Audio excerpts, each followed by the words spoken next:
Mesdames et messieurs, bonsoir et bienvenue à l'émission économique Focus Eco.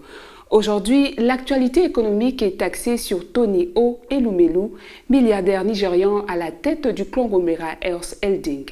Un homme qui croit à l'urgente nécessité de développer un capitalisme africain. Retrouvons-nous juste après cette transition pour son portrait.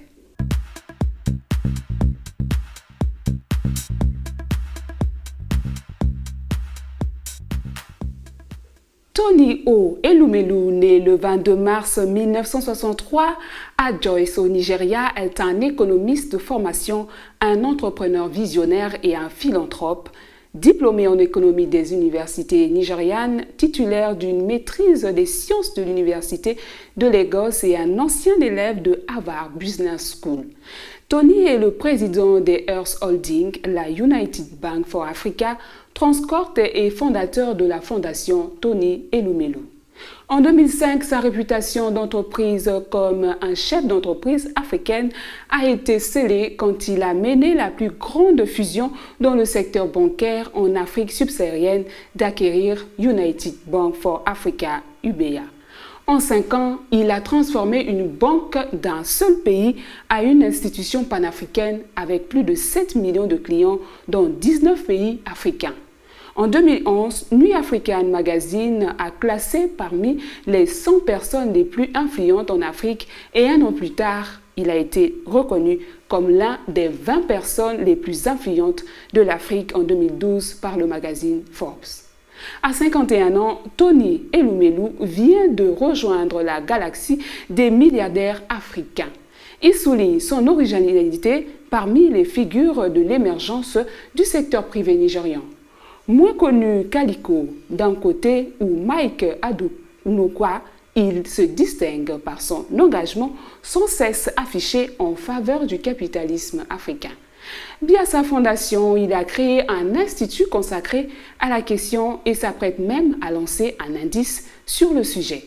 L'homme est en effet bien décidé à changer le cours des choses sur un continent où le secteur privé local reste bien souvent atrophié.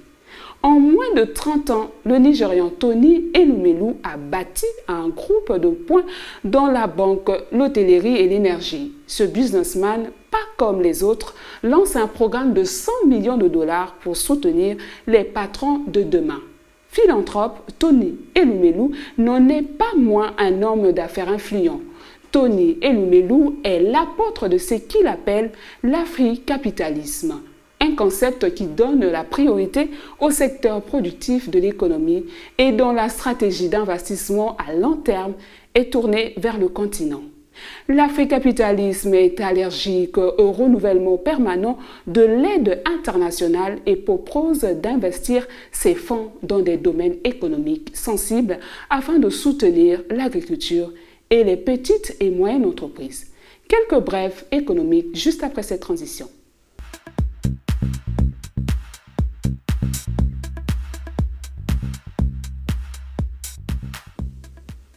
Mesdames et messieurs, pour ce numéro de votre émission, nous avons sélectionné pour vous quelques brèves économiques pour vous permettre d'en savoir plus sur l'activité économique du jour. Le leadership, l'esprit d'entreprise, la richesse et les affaires en 2014. Malgré les nombreux défis auxquels le continent fait face en 2014, l'enlèvement de 276 écolières au Nigeria, l'épidémie d'Ebola dans les épicentres Afrique de l'Ouest, de Libéria, Guinée et Sierra Leone et les autres conflits dans divers pays africains, il y avait aussi des progrès et des gains importants.